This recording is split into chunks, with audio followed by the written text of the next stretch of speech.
Imaginez que votre père soit un héros de la libération. 22 ans de guerre, des millions de morts. Il se bat pour la paix. Il signe enfin l'accord. Il devient premier vice-président du Soudan. Mais 3 semaines plus tard, un soir de juillet, son hélicoptère décolle d'Ouganda. Il y a du mauvais temps, des montagnes, plus de contacts radio. Et puis le silence. Votre père est mort. Vous avez 28 ans. Vous avez 16 ans. Cette nuit-là, tout un pays pleure. Des émeutes éclatent à Khartoum. 130 personnes meurent. Votre mère parle à la nation. Si vous tuez le lion, vous verrez ce que la lionne fera. Vous êtes les enfants de John Garang, le père de la nation du Soudan du Sud. Mais vous n'avez jamais vraiment eu de père. La guerre l'avait pris avant vous. 30 juillet 2005. Ce jour-là, 6 enfants ont perdu leur père. Mabior, Chol, Gak, Akwol, Nyankwir et leur mère Rebecca. Un héritage trop lourd, une vision inachevée. 20 ans plus tard, ils cherchent encore leur chemin. Voici l'histoire des enfants de John Garang. Guerre, sacrifice et destin. John Garang de Mabior, le Lion 23 juin 1945, village de Wangulei, comté de Twik East, Soudan.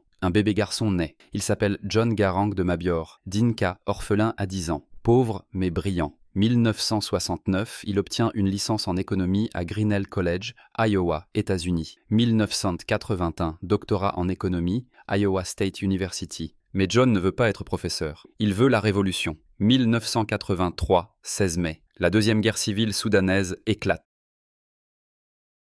John Garang fonde le SPLA/SPLM, Armée/Mouvement de libération du peuple soudanais. Nord contre Sud, Arabes musulmans contre Africains noirs chrétiens. Khartoum impose la charia au Sud. Le Sud refuse. 22 ans de guerre, plus de 2 millions de morts. John Garang devient une légende, charismatique, intellectuel, visionnaire. Nouveau Soudan, dit-il. Unité dans la diversité, justice pour tous. 1975, décembre. John épouse Rebecca Nyandung, de Mabior, une jeune femme forte, intelligente. « Je t'aime », dit-il, « mais je dois partager mon amour avec mon peuple. » Rebecca pleure mais accepte. « Libère-nous, et je te partagerai avec eux. » Les enfants arrivent. Mabior en 1977, puis Chol, Gak, Akwol, Nyankwir. 6 enfants au total. Mais leur père n'est jamais là. Il est dans la brousse, dans les montagnes, dans la guerre. 2005, janvier. L'accord de paix global est signé à Nairobi. La guerre est finie. Le Sud aura l'autonomie. Dans 6 ans, un référendum. Indépendance possible. 9 juillet 2005. John Garang prête serment comme premier vice-président du Soudan. Khartoum applaudit. Juba célèbre. L'espoir renaît. Mais 3 semaines plus tard, tout s'effondre. 30 juillet 2005. John visite son ami, le président ougandais Yoweri Museveni. Discussion privée. Personne ne sait ce qui s'est dit. 18h30, il monte dans l'hélicoptère présidentiel ougandais, direction le Soudan du Sud. 1 heure plus tard, mauvais temps, montagne. L'hélicoptère s'écrase. 14 personnes meurent. John Garang, 6 collègues, 7 membres d'équipage ougandais. Le lendemain, 1 août, la nouvelle est confirmée. John Garang est mort. Rebecca s'effondre. Ses enfants pleurent. Le pays explose. À Khartoum, des émeutes. Les partisans de Garang accusent le gouvernement. Assassinat, crie-t-il. 130 personnes meurent dans la violence. Au Soudan du Sud, des millions pleurent. Leur héros est parti. Rebecca parle à la nation, les larmes aux yeux. Dans notre culture, on dit « Si vous tuez le lion, vous verrez ce que la lionne fera ». Un message clair. La lutte continue. 3 août 2005. Les funérailles ont lieu à Juba. Des centaines de milliers de personnes. Le corps de John Garang repose enfin. Mais la vraie question reste « Comment ? Accident ou assassinat ?» Le rapport officiel dit « Mauvais temps, erreur du pilote ». Mais le président Museveni lui-même doute. Peut-être accident, peut-être autre chose, dit-il. Peut-être un facteur externe. La vérité, personne ne le sait. Mais John Garang est parti, et ses 6 enfants doivent maintenant porter son héritage. Mabior Garang de Mabior, l'héritier rebelle. 12 avril 1977, Mabior Garang de Mabior naît. Le premier fils, l'héritier du lion. Mabior grandit entre les États-Unis et le Soudan. Son père est dans la guerre. Sa mère l'élève seule. « Papa reviendra », dit Rebecca, mais il ne revient jamais longtemps. 1983, Mabior a 6 ans. La guerre commence. « Papa, où vas-tu ? Libérer notre peuple, mon fils. Quand reviendras-tu ? Quand nous serons libres ?» Mabior grandit sans père. Il le voit à la télévision, dans les journaux. « C'est mon père », dit-il fièrement à l'école. Mais il ne le connaît pas vraiment. 2005, juillet. Mabior a 28 ans. Son père devient vice-président. Enfin, la paix. Enfin, ils pourront être une famille. 30 juillet. Mabior reçoit l'appel. Ton père, l'hélicoptère, disparu. Le cœur de Mabior s'arrête. Non, Pas possible. 1 août, la confirmation. John Garang est mort. Mabior pleure pendant des jours. Je viens juste de le retrouver. Comment peut-il partir maintenant? Les funérailles. Mabior se tient près du cercueil. Il regarde le visage de son père. Tu m'as laissé ton nom, mais pas ton amour. Tu m'as laissé ton héritage, mais pas ton temps. Les années passent. Mabior entre en politique. 2012, il critique publiquement le président Salva Kiir. Vous avez trahi la vision de mon père. Le SPLM sous votre direction a échoué. Des gens applaudissent. D'autres sont choqués. Le fils de Garang parle. 2015. Mabior rejoint l'opposition SPLM-IO sous Riek Machar. Il devient porte-parole. Mon père voulait un nouveau Soudan. Kiir a trahi cette vision. 2016. Avril. Mabior est nommé ministre de l'eau et de l'irrigation, le plus jeune ministre du pays. Mais en juillet, la guerre reprend à Juba. Mabior s'enfuit en exil. 2020. Mars. Après l'accord de paix, il revient. Il est nommé vice-ministre de l'Intérieur, mais il démissionne vite. Pas de volonté politique, pas de mise en œuvre. Je ne peux pas servir un gouvernement qui trahit la paix. Mabior est controversé. Certains l'appellent le roi du selfie. Il porte des nœuds papillons rouges, des bretelles. En 2016, il est expulsé d'une réunion du cabinet pour code vestimentaire inapproprié. Les médias se moquent, mais Mabior s'en fiche. Je ne suis pas mon père, je suis moi. Novembre 2021. Mabior annonce qu'il quitte la politique active. J'ai besoin de me retrouver. Aujourd'hui, Mabior a 47 ans. Il vit entre le Soudan du Sud et le Kenya. Il est marié, a des enfants. Il parle encore de son père. Il m'a donné un nom lourd à porter. Toute ma vie, on m'a comparé à lui. Mais je ne suis pas John Garang.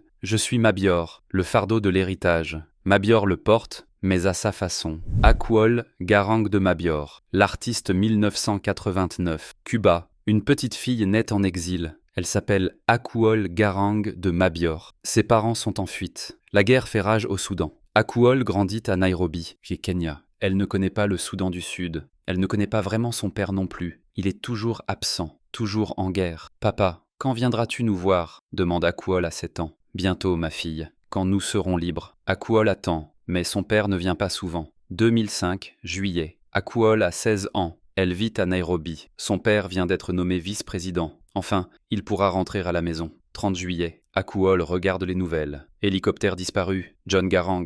Son cœur se glace. 1 août.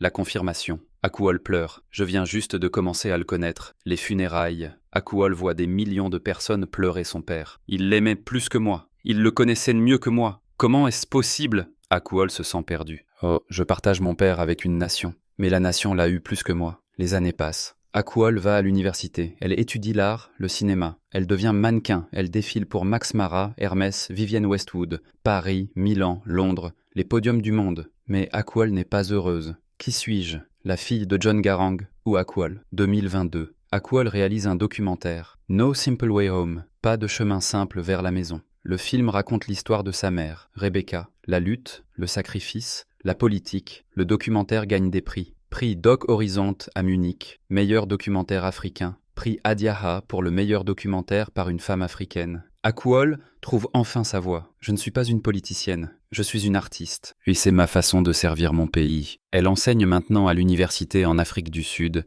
Elle fait des films. Elle milite pour les droits des femmes. Mon père a libéré le Soudan du Sud par la guerre. Ma mère continue par la politique. Moi, je le fais par l'art. Aujourd'hui, Akwol a 35 ans. Elle vit au Cap, Afrique du Sud. Elle a trouvé la paix. Mon père est mort quand j'avais 16 ans.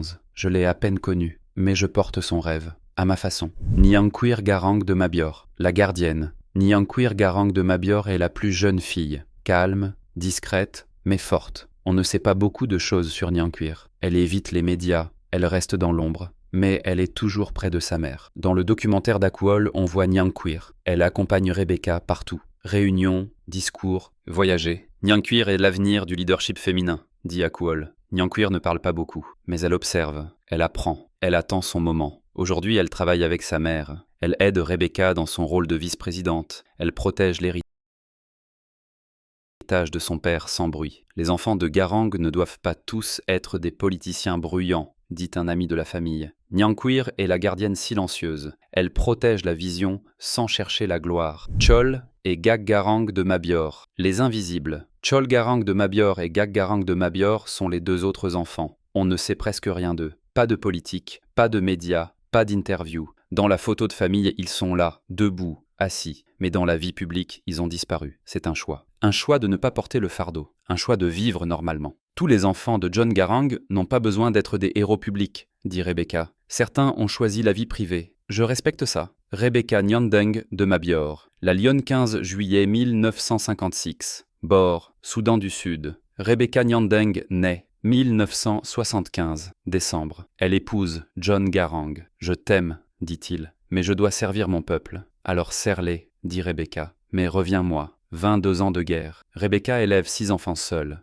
John est dans la brousse, dans les montagnes, dans la guerre. Maman, où est papa demandent les enfants. Il se bat pour votre liberté. 1986. Rebecca va à Cuba, formation militaire. Elle devient combattante, pas seulement épouse. Combattante, 2005, juillet. John devient vice-président. Rebecca est heureuse. Enfin, nous serons ensemble. 30 juillet. L'hélicoptère s'écrase. Rebecca perd son mari. 3 août. Les funérailles. Rebecca parle à la nation. Si vous tuez le lion, vous verrez ce que la lionne fera. Les années passent. Rebecca entre en politique. Ministre des Routes et des Transports. 2005 à 2007. Conseillère du président pour le genre et les droits humains. 2007 à 2014. 2020. Rebecca est nommée vice-présidente du Soudan du Sud, la première femme vice-présidente du pays. Ils ne me voyaient pas comme Rebecca, ils me voyaient comme la veuve de John Garang, dit-elle, mais je vais leur montrer qui je suis. Rebecca a maintenant 69 ans. Elle travaille pour les droits des femmes, pour l'égalité, pour la paix. John a commencé la vision, je la continue. Mes enfants la réaliseront. Aujourd'hui, 20 ans plus tard, 30 juillet 2025, 20 ans depuis la mort de John Garang, Mabior a 47 ans. Il a quitté la politique, il cherche sa propre voie. Akuol a 35 ans, elle fait des films, elle enseigne, elle milite. Nyankwir travaille avec sa mère, silencieuse mais forte. Chol et Gak vivent dans l'ombre, loin des projecteurs. Rebecca, 69 ans, est vice-présidente. Elle continue la lutte de son mari. Le Soudan du Sud est indépendant depuis 2011, mais le pays souffre encore. Guerre civile, corruption, pauvreté. La vision de John Garang, pas encore réalisée. Mon père rêvait d'un nouveau Soudan, dit Mabior. Unité, justice, égalité. Mais regardez notre pays maintenant. Division, corruption, violence. Nous avons gagné l'indépendance, dit Akuol. Mais avons-nous gagné la liberté? Rebecca reste optimiste. Le voyage n'est pas terminé. La vision de John vit. Mes enfants la portent. La prochaine génération la réalisera. Les enfants de John Garang. 6 vies, 6 chemins différents. Mais un héritage commun. Nous ne sommes pas notre père, dit Mabior. Nous sommes nous-mêmes, mais nous portons son rêve. 20 ans après sa mort, John Garang vit encore. Dans ses enfants, dans sa nation, dans son rêve. Le lion est mort, mais la lionne rugit, et les lionceaux grandissent. L'histoire n'est pas finie, elle continue.